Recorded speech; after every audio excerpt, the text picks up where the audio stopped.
I'm so grateful for another day to help stimulate the mental. Time to strategize, huddle up, where's your circle? I can feel the moment radiate through the convo. Talk is cheap, turn your faith into work. I drink my second cup and put my hands in the dirt.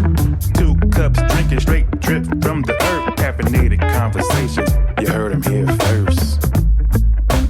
One for the wake up. One for the wake up. Two for the work. Caffeinated conversations, you heard them here first.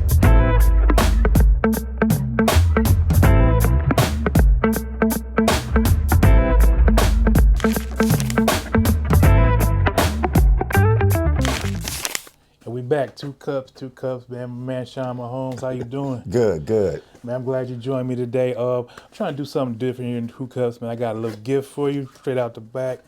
So 2 cups is one for the wake, one for the work. I know y'all got this on the morning show already. If you want to pull it out, it's just the 2 Cup branded cup. Okay. You know, something you take home with you, and when you let get this- up, have your first cup. That's right. So I'm You going know to put what I'm mine saying? right next One to for yours. the There wake, you one go. for the work. Right. Like I said, man, I'm just glad to have you here. For those that don't know, you're a voice, an activist here in the city of Toledo.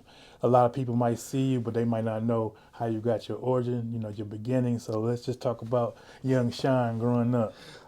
Young Shawn growing up is, I grew up in the 700 block of Oakwood. Oakwood, okay. Yeah, Oakwood. My mom had me when she was 14 years old. So I grew up during a time where the younger Shawn got an opportunity to grow up in the 70s, where I saw, you know, hustling and pimping, prostitution, drug usage, and then becoming a teenager, crack cocaine flooded our neighborhood, and I watched people go crazy. No, for sure. You know, for the crack, but I love the game of basketball, Okay. and the game of basketball is what kept me out of trouble. So I always played at Smith Park, always played at Smith Park, always played at the Boys Club, and even in my journey to this day, I talk about how the Boys Club saved my life because Homer Yep. Yeah, On Detroit. Yeah. You know, so I used to walk from Oakwood to the Boys Club every day to shoot ball. Okay. And then also I had an opportunity to swim over there. So not only did I learn how to swim, but I also learned how to become a good diver off the high dive at the Boys Club. So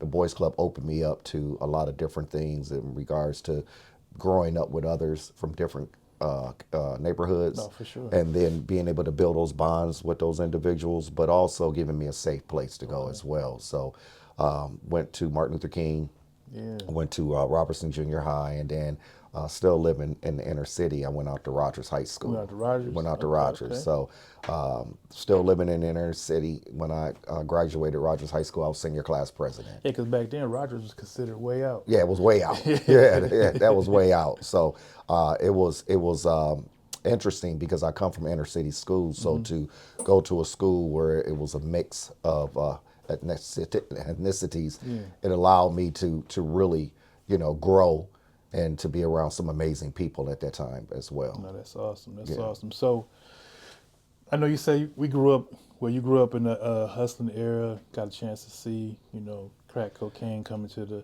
inner city, and you know, you had a young mom. Like, who were some influences besides the Boys and Girls Club and sports? Was it a certain coach? Was it a teacher? It was actually my grandmother. Okay. So my grandmother, people may not know, since it's Black History Month, my grandmother owned a very well-known beauty shop back in the day. It's on the corner of Hawley and Woodland, and that beauty shop was called Danielle's Beauty Salon. Danielle's Beauty Salon. So my great grandfather had that built for her from the ground up. Yeah. So that's why the structure of the building is still solid, because that was built by hand. With some love. With some love. Some love. So my grandmother was always teaching me. You know, she was teaching me finances when I was growing up. She was teaching me how to run a business. She was teaching me things to do and what not to do. Right. And she was trying her best to keep me away from the streets because, I mean, you know, I was right in the middle of it. Yeah. And I could have easily jumped off the porch and went left or right. Right. And I always wanted to do something positive in my life. I always wanted to be back in the day, I used to love a Nissan 300ZX. Yeah, I remember those. And so I always said, man, I want a 300ZX. I want to go to college. I want to dress, I want to represent, but I had children early as well. Okay. So I had my first child at 17, had my second child at 19. Okay. So, at that point in time, I had to make a decision.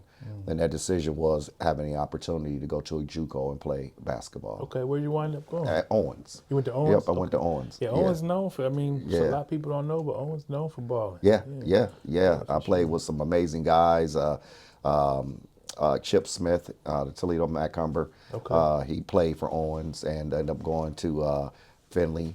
He was all-time leading scorer there at Findlay, and Dave Smith, his brother. So, I was around some guys that were really instrumental in my life as well. So, did you like point guard, shooting guard? I was a point guard. Okay. I was a point guard. As a matter of fact, when I was in high school, I was a top 100 All-American at the point guard position. Yeah. So, you used to facilitate and making decisions. Well, I played with them Bulldogs. Them Bulldogs, man, they'll make you play. Oh, yeah, they'll make you play, man. So.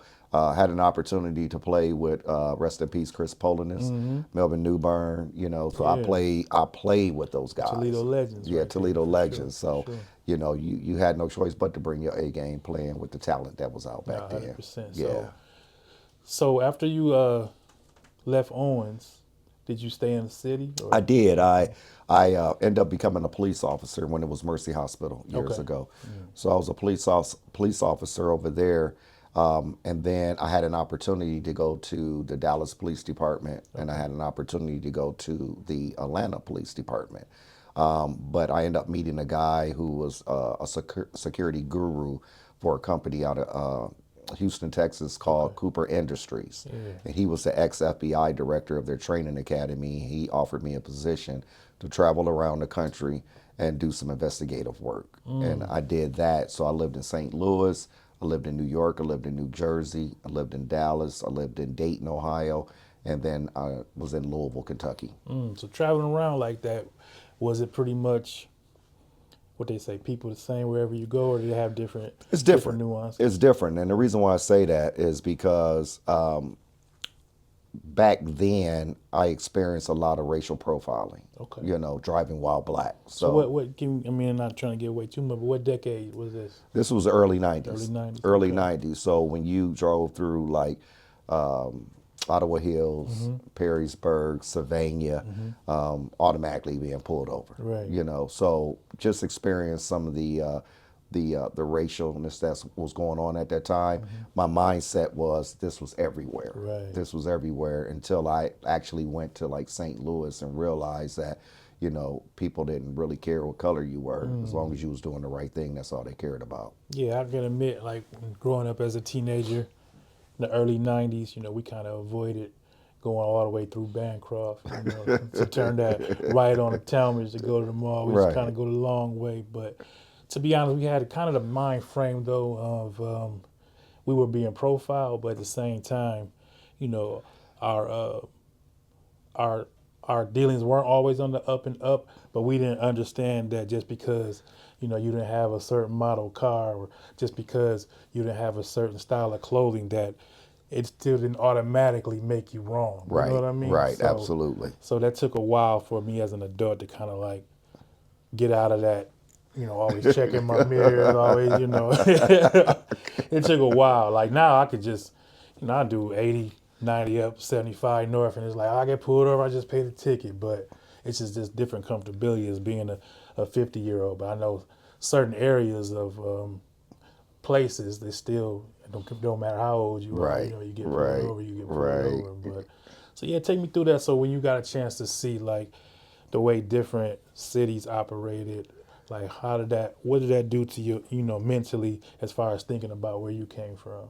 So I can say this about Toledo. Toledo is definitely, when they say the mud, that is a true statement, because you are so used to grinding here, pushing, because a lot of us back then, even now, people work 2 or 3 jobs. Oh, yeah. And it's nothing, right? But when you move away and there's greater opportunities, you can work 1 job, be successful, and still have a life. Okay. So that's what that did when I went to St. Louis. It opened me up to realize that, You know, because I was actually working at J.R. Riggins at that time, Okay. you know, the clothing store. Okay, yeah, And, yeah, I remember yeah, J.R. Riggins. Yeah, J.R. yeah. Riggins, their headquarters was in St. Louis. Okay. So I had a part-time job working there at the store, and I just was doing it because I like clothing, you know. yeah. But in my mind, this is what I've always known. Like when I was a police officer at Mercy Hospital, my other gig in the hospital was I was a transporter. Okay. You know, so I would go and transport patients to where they need to go just because I'm working two jobs. Right. You know, but it took for me to go to St. Louis to realize that,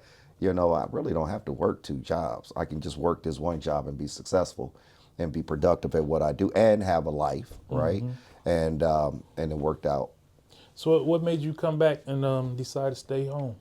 So I was living in Louisville, Kentucky. I went to the Kentucky Derby one year. Okay. For a vacation. Yeah, I never got a chance Oh to my go to God! one of those. Oh my God! I I see went- all the fanfare and the, Oh my God! and the fancy parties, but I never actually been to one of those. Yeah, I went there and lost my mind. I mean, lost my mind. My uncle used to tell me when I was growing up, I was young, he said he would go to the Derby every year. He said, nephew, Louisville known for two things. I said, what's that? He said, fast horses and pretty women. And he never lied. He never lied. And so I asked, I was like, hey, who's hiring? And they was telling me like police departments that were hiring. Yeah. They said Department of Corrections, and they was like, you know, Department of Corrections will pick you up quick, Shawn. Yeah. So I was like, okay, I'll go ahead. So I applied and took the test in May. Okay.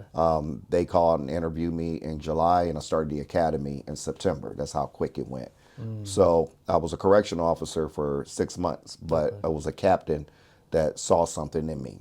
He was like, you know, you're real well-mannered, very structured. Have you ever been in the military? And I was like, nope. He was like, you got something. And I was like, what's that? He said, go out there to, it was like 3 prisons in the same area. They called it the Rotor Farm. Okay. He said, go out to the Rotor Farm at 6 and I want you to witness something. Well, I went out there and this bus pulls up with inmates on it. And next thing you know, I looked over my shoulder and these drill sergeants are coming out, suited and booted. Yeah. And they on these inmates, get off the bus, line them up against the wall. So the lieutenant that was over there, he said, I want you to get in and try this. So I tried it, right? So when I was all said and done, my captain said, congratulations. I said, what's that? He said, you've been promoted to be work at boot camp. Wow. And I was like, wow. Okay. I was like, okay. So they So sent that's me. something that you never had seen before. Nothing I've never seen before. And so the boot camp was designed to help inmates between the age of 18 and 35 who were first-time offenders. So I did that. And one day I was at the mall speaking like anyone else, and a white guy said to me, he said, young man, can I ask you something? I said, sure. He said, have you ever thought about getting in sales? And I was like, nah, never thought. Because I was thinking he's about to talk about Amway or some type of pills or juice. And he said, here's my business card. He said, you're African-American male, very sharp, very polished, articulate. If you ever think about getting in sales, give me a call. So one day, we had boot camp, and I'm telling inmates, like I'm pouring into inmates because I have a platoon, and I see a guy that can cut hair, right? So I tell the inmate, look, when you get up out of here, go to barber school, get your barber's license, go be legit. That way they'll never mess with you again. Right. Seen another guy that can play basketball, and so I told him, I said, I know the coach at K-State. I'm gonna see if you can walk on, when you get done. Well, 2 of those things happened. The guy became a barber. The other guy was a walk-on at K-State. Wow. And he played for Winston Bennett, who played for Kentucky, who was actually coaching for Boston Celtics when Rick Pitino was there. Okay. Yeah. So he ended up becoming the coach at K-State. And so they pulled me on the carpet one day and they said, why are you telling the inmates all this positive stuff? They're not going to do anything but end up back in here. And I'm on the carpet and I said, you know what? No, that's not what I got in this for, you know. So one night I'm praying, I'm fasting, asking God, what do you want me to do, Lord? And Holy Spirit said, pick up the business card. I pick up the business card, still didn't pay any attention to it, just gave the guy a call. I walk in, the guy interviews me. He says, Shawn, what if I offer you a job working Monday through Friday, 8 to 5, 9 to 5, weekend, holidays off. We'll give you salary plus commission plus a corporate credit card to take your clients out. All of this good stuff. All I heard was, weekend and holidays off. Right. That's all I heard. I heard some times myself. Right, because I wasn't getting that in law enforcement. for I was sure. not getting that. So, make a long story short, I stepped out on faith and got into corporate America sales and became very, very successful. But the Holy Spirit did tell me, said, pack your things, go back to Toledo, take your criminal justice background, your corporate sales background, condense those together and formulate a program helping youth. Yeah. And I'm like, I'm not going back to Toledo. I'm like, no, I'm good. I'm not going back there. I'm like, no, I'm going to stay right here. But things started being stripped from me. And so I came back here, and in the basement of a church in 2006, I birthed the organization Young Men and Women for Change, which is a behavior modification boot camp program. So the boot stands for behavior, obedience, observational training.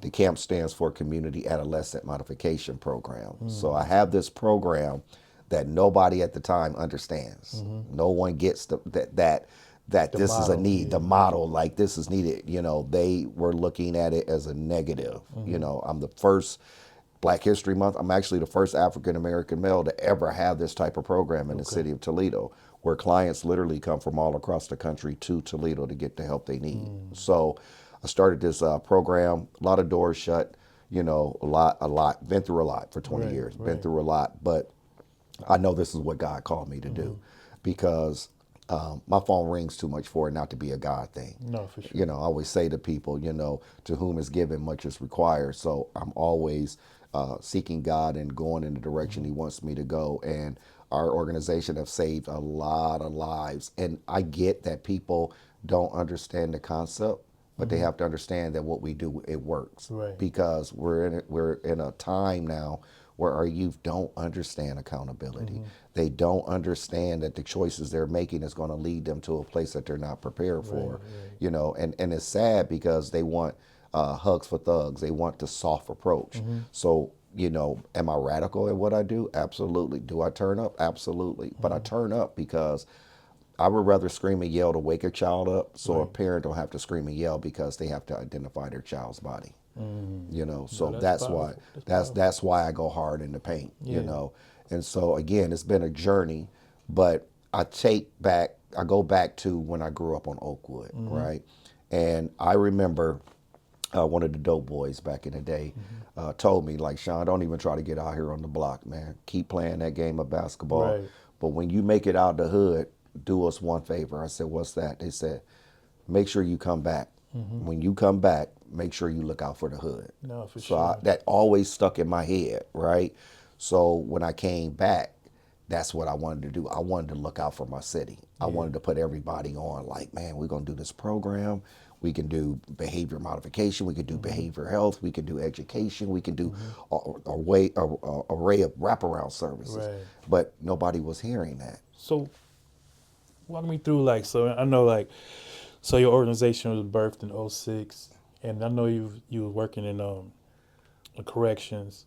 But I know over the years you probably seen the change from, actually everything was kind of centered for behavior mod when I was growing up too. Like, I don't care if it was coaching, if it was corporal punishment, if it was, you know, community. Everything was like, you have to change your behavior. But I know now it's been a push for the last several years on trauma-informed care. So how do you balance the way that not just the juvenile justice system, but the justice system at large has kind of switched from modifying behavior, or, you know, even church was behavior mod. Right.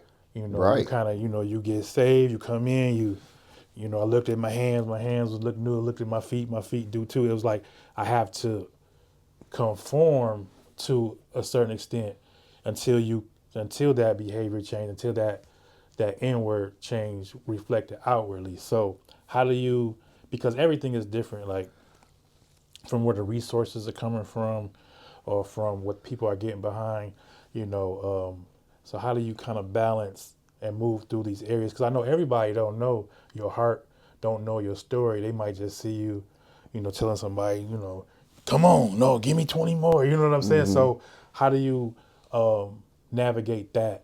do you get a chance to sit down with people from the local juvenile justice? Do you get a chance to sit down with different people and kind of explain your heart? Because everybody don't know your story, don't know your heart. They just think, they just see this superhero coming out, with the whistle. So how do you balance that? So how you balance that is, you mentioned the word trauma. So there's a process that the parent has to go through. Okay. The parent just can't call me and say, my kid is doing this, and then I just show up and come get them and give them the business, No, we have to sit down and have a conversation because of trauma. I want to make sure, like I tell every parent, this program is not for every child. So if your child has some traumas, this may not be a good fit just because of my approach, right? I don't want to trigger anything. But for those youth that are just blatantly disrespectful, those who are failing in school, disrupting the learning process, putting their hands on their mother, their grandmother, like those are the ones I go hard in. Like this is not a trauma situation. This is, I got to do everything I can right now to save your life before it's too late. So when you do your screenings, you kind of pull out the cases that fit your model. Correct. It's not just blanket approach like, everybody jump in line. Because I'm just saying, like, when we grew up, like, you had a hard coach, that was his style. He wasn't, if you didn't cut it, you didn't make it, you just didn't make it. Right. And you got cut, actually. Right. Well, I think because the way things have changed, you have to be careful in your approach and how you do it. So you mentioned something about the juvenile court. So I've talked to the juvenile court a couple of times over my tenure. And the one thing that I've said to the juvenile court is, like, here, I'm not here asking for any money. What I am asking is, let me help you with some of those youth you can't do anything with, right? I'm not even asking for you to sanction the program, but allow me to be of service, allow me to be a help of you. They are so stuck on the word boot camp because this is what people will throw at me. Research shows those type of programs don't work. I said, well, I don't know what type of programs that is, but it's a reason why I call it boot camp. The reason why I call it boot camp is because over 3,000+ parents that we work with have all looked for some type of boot camp, scare straight, something that can wake their child up. So it's a service that is only catered to who's looking for it. So we use the word boot camp as an attention getter. Now, we do an array of things that you can literally come out. We do a program that we've been doing for the past 15 years called Dose of Reality. Okay, I've seen that. Yeah, so the Dose of Reality is where youth and parents come to us on a Friday night at 8 p.m. Parents have to do a 2-hour parent accountability program. And then the youth is with us until 5 a.m. Saturday morning. And so some of the things that we do throughout the night is that we help build relationships through the various constructive activities that we do. Our goal is to help improve their overall physical, social, and academic performance. We teaching kids nonviolent conflict management techniques, ways to decrease substance and alcohol abuse. So we do all of this, but there's a lot of exercise going on, right? And then the reason why we do exercise is because I tell the youth, if I can get the heart pumping and get the blood flowing and get oxygen to your brain, the better choices you're going to be able to make. Now, they might consider that a form of punishment, right? Because they're like, oh, well, you make kids do jumping jacks and you make them do push-ups. And I'm like, yeah, and so do the PE teacher and the schools too, right? But what I'm saying to them is that it's funny how a child can disrespect their parent, right? But they can't do 10 push-ups. So it's a challenge. I'm challenging them. And I do them with them. So you like wear that same energy. Right. So I'm telling the kids, I'm down here with you to show you we got to overcome. I need for you to give me 10. Why? Because I don't want you to cheat yourself. I don't want you to cheat life. Because if you cheat life, then again, you're going to end up in a place you're not prepared for. So you're saying it can't be a punishment if I'm doing what you're doing. Right. Absolutely. I always say, and this is what I say all the time too, discipline is not punishment. Discipline is not punishment. But it's weird because I know you're a Christian man, so I can say, like, the word says, who the Father loves, he chastens it. Right. But it's just like, I think people try to, I don't want to say put limits, but everybody has a definition of all the words that we're using. Like you saying, as soon as they see the word boot, they already preconditioned to form an opinion about something that they haven't taken a chance to sit down and learn about. Right. And that's I'm kind of glad we had an opportunity to sit down today, because I've been seeing you for years, but I never actually knew your heart or your story. You just walking, you just kind of two ships passing in the Right, night. right. I know you're doing things over here. Right. I'm doing things over there, and that's kind of like. I don't want you to lose your train of thought, like kind of how Two Cups was birthed, because it's like I want to have conversations with people that I may even know them on the surface, but you never really, you go to events, you might go to a church event, you might go to a networking event, you might go to a business event, you might, you all be in the same place, but you just exchanging niceties or formalities, and you might be like, man, that's a good brother right there, but you never really Right. know Right. what's under the surface, or kind of particular parts of their journey. And I bet you there's so many people that see you, have talked to you millions of times, and now that you be able to take your time and break down your conversation, your story, they'll be like, get a better appreciation for what you do. Right. So at the end of the day, I tell people, this is ministry for me. This is my pulpit outside of the four walls of the church. Gotcha. And so in the church world, people will call me Elder or Pastor Shawn, right? But I always tell people, God said he'll make your name great. He didn't say anything about the title, right? So I'm trying to show people a form of ministry to show them why I do what I do, because we all have a charge on our life. We all have purpose. I tell people our purpose is connected to a promise. So I'm trying to explain to people, I'm only doing what I'm doing because God ordained me to do it. I just didn't have an idea and decided, I'm gonna go back to Toledo and start a program, and it's gonna be the greatest thing since life. Yeah, right. No, that didn't happen. That took prayer, that took fasting, it took sacrifice. So I'm trying to show people like this is how ministry looks for me. This is and the reason why God positioned it this way is because sometimes the church is not literally reaching out to our youth, right? The pastor can't sit down with every child and hold them accountable, right? Sure. So here's another avenue where now I was hoping churches will say, oh, you think this is a game? You're not going to be in my church acting like this. And I'm holding you up. I'm holding you accountable too, Mom. Y'all going to go to this program and then come back and have a conversation with me. So now there's more of an accountability in our community. Now you have parents that get the tools they need to parent better. Now you have young men and women that are now making the right choices and decisions and valuing the community that they live in. And I think sometimes people miss it because, again, they're so thinking that I'm just rah, rah, rah. Right. And it's funny because I was out having dinner one day and I'm having a conversation like you and I have, and somebody turned around and said, wow, you really don't walk around in chew nails. You're a really cool guy, nice guy. Hear your conversation. Right. I wouldn't have never known. But I said, yeah, I only chew nails when I have to go in saving life mode, because we've lost so many. I've lost so many young folks that have come through this program to gun violence. Yeah, that's big right now. It's big right now. Big. And Well, it's so, been big for a while. right. But it's so easy to get your hands on a firearm these Yeah, days. yeah. I'm dealing with a 8-year-old right now Okay. that took a family member's gun. So I'm like, man, when people are going to wake up to realize that, if nothing else, let's put some form of accountability. So my push has always been to the city of Toledo is, let's have Operation Accountability. Let's put something in place that's going to hold our youth and parents accountable. I think if we do that, it sends out a strong message that we're not playing anymore. But it's hard. It's been hard. And I've always said, and I say this publicly all the time, I never thought coming back to my community to do something so positive would turn out to be so negative. I'm not in this for money. Right. I'm in this for change. Right. I've never misused funds. And I've never had been on the news for abusing a child. Like none of that. Right. I'm just here to serve my purpose. I'm here to save lives at the end of the day. And so it's difficult when people, again, they don't really know you or understand you. But I just tell people I'm the little boy from Oakwood that used to get a pedal in school. Used to be disciplined. Was punished in my community.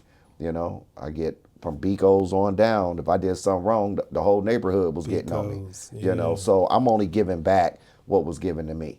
And it's through a tough love approach, you know. And I always say I would rather show a child tough love out of love Right. before the streets show them tough love with no love. Yeah, the streets don't love you. Yeah, you know. But I think it's also frustrating at times because of your heart, and people really don't understand that because like these spotlights are on. When the spotlight comes on, people are looking for the dirt. They want to be able to say, "Oh, there's a piece of dirt right there." Oh, Right. I knew, you know. So it's like it's not about me, and I tell people it's nothing about me. Right. I go hard in the paint for your child. Like I do things that people can't even fathom. You know, I mean, I would get up. If a parent is on the phone crying with me, I'm like, "Where you live at? Right. Text me your address with the show zip code. up, yeah. I'll show up." And if a kid is out of whack, then I'm gonna film it because I film what I do to show people this is all it is. Yeah, you're gonna give me some push-ups and I'm gonna make it hurt. Right. You know, because I got to get you to thinking.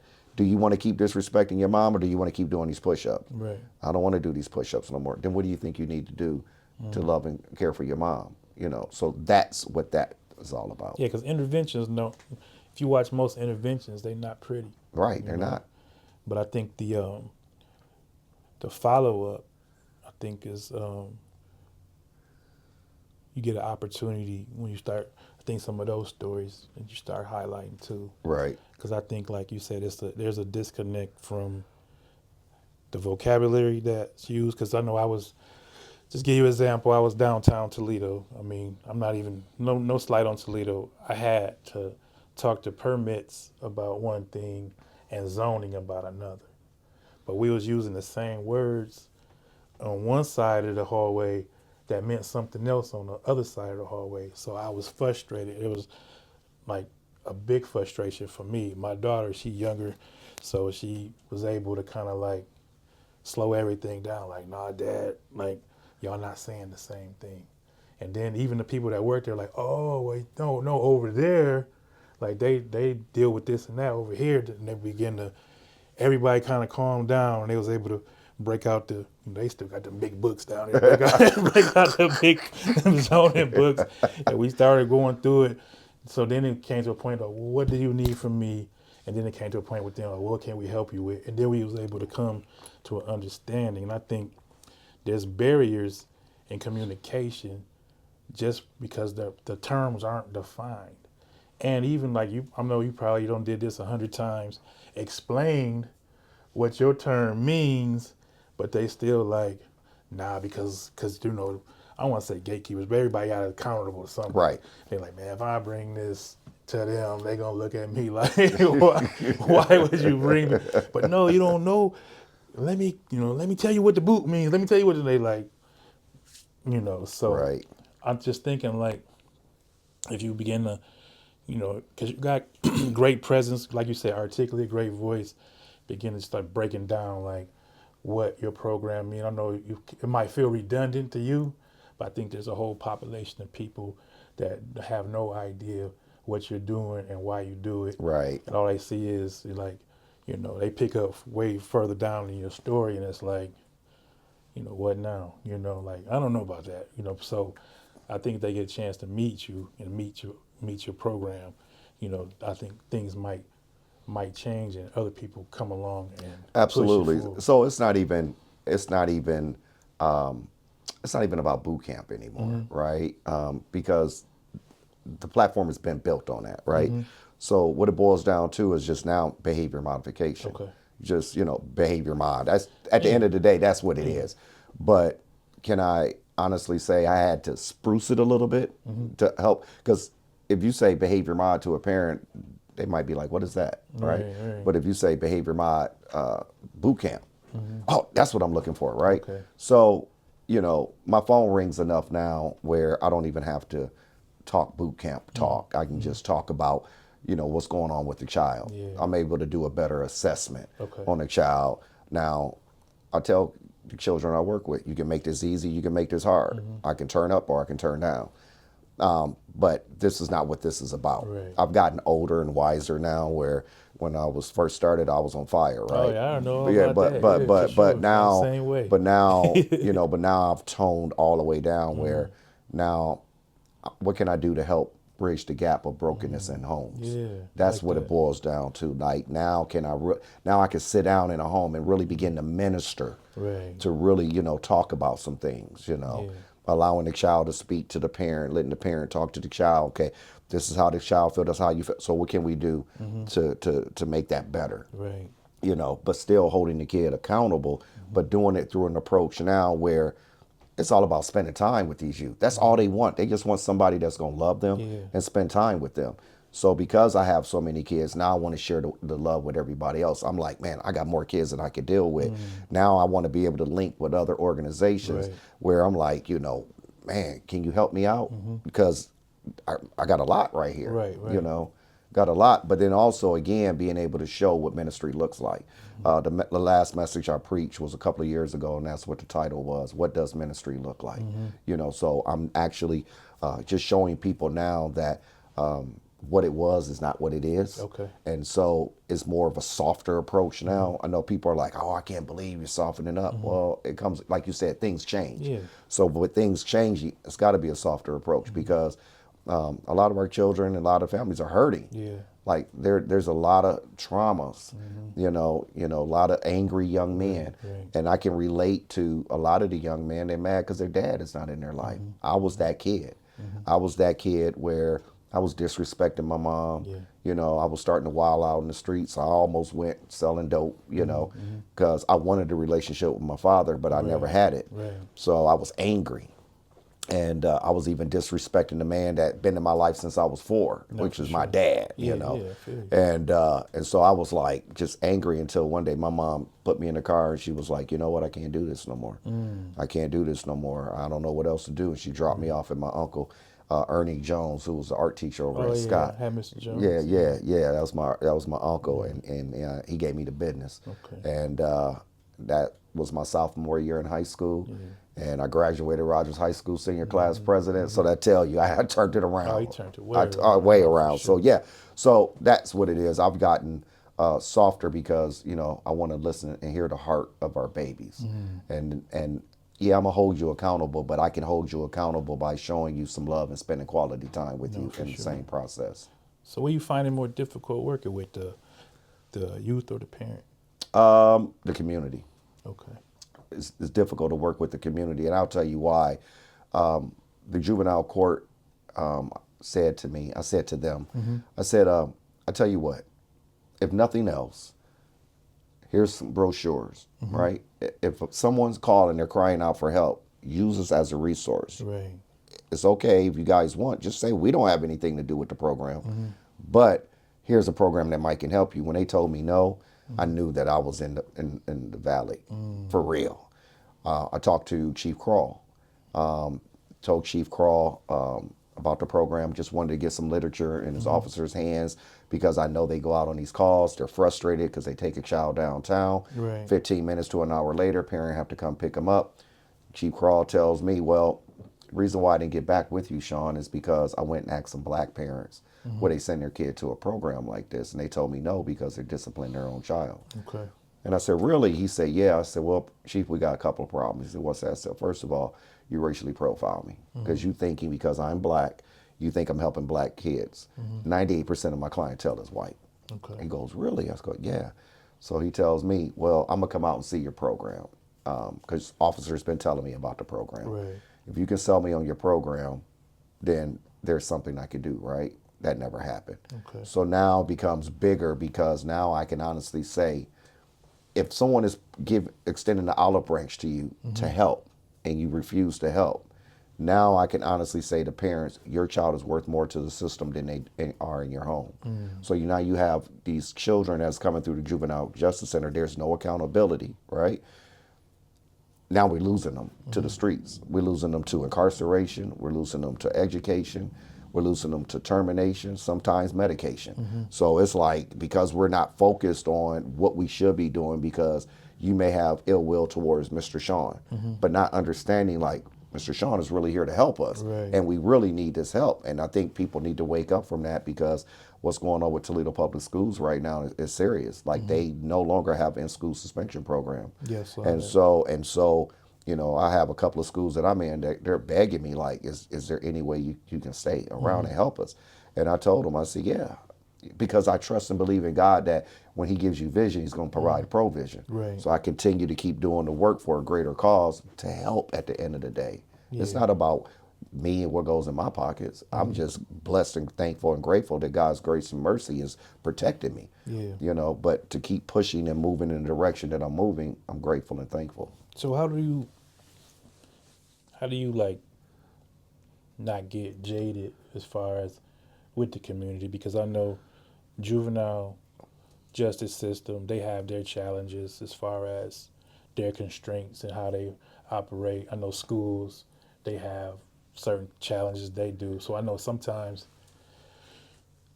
as you notice, it's not a 9 to 5 fix. Right, You it's know what not. I'm saying? So And, what I've tried to do with the juvenile court is, like, I've gone just recently and said, hey, is there any way I can talk to the judge, because maybe some advice that you can give me, you know, because I don't want to miss it. Right. But when those gatekeepers, they take your card and be like, yeah, we'll set an appointment up, we'll get back with you. They really take the card and throw it in the trash is what they do.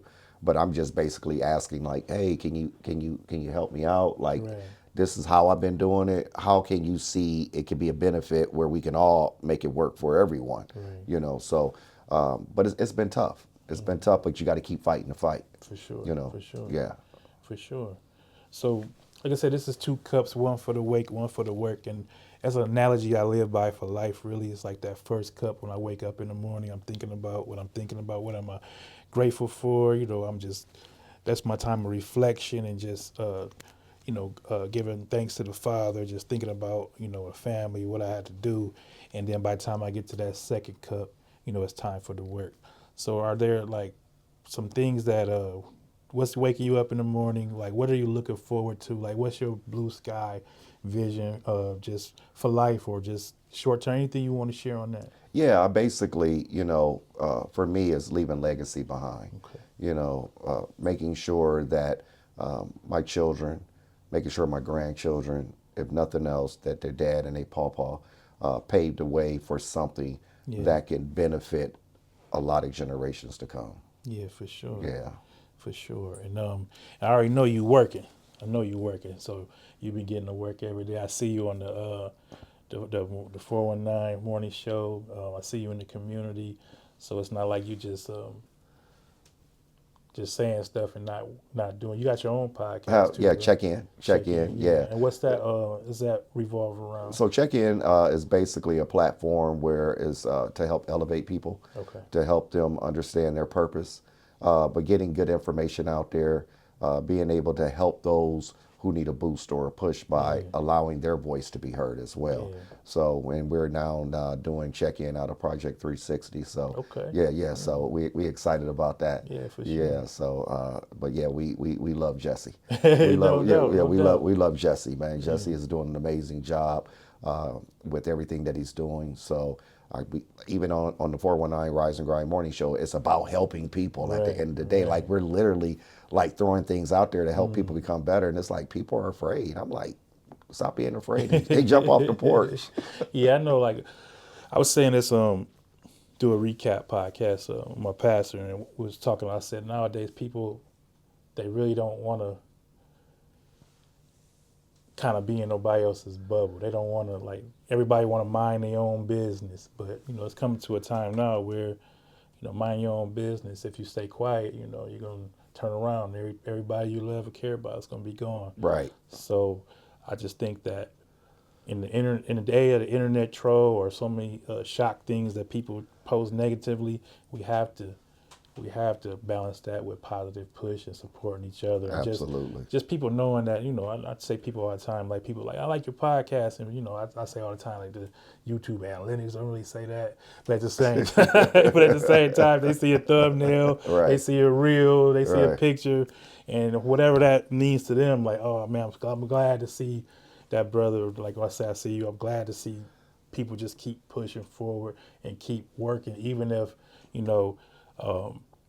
they could consume it or support however they do, but just to be positive, man, that really means a lot to me. And before we get out of here, man, you want to just talk about anything you got coming up, or how can people get in touch or follow you? So we're getting ready to kick back off our Dose of Reality program.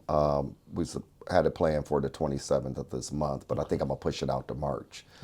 Because the way that I want to do it moving forward is making sure that the right families, the right children are getting connected to the Dose of Reality program. Because again, it's not for everybody, right? So doing that. And then we're celebrating our 20th year anniversary, being in operation. Thank you.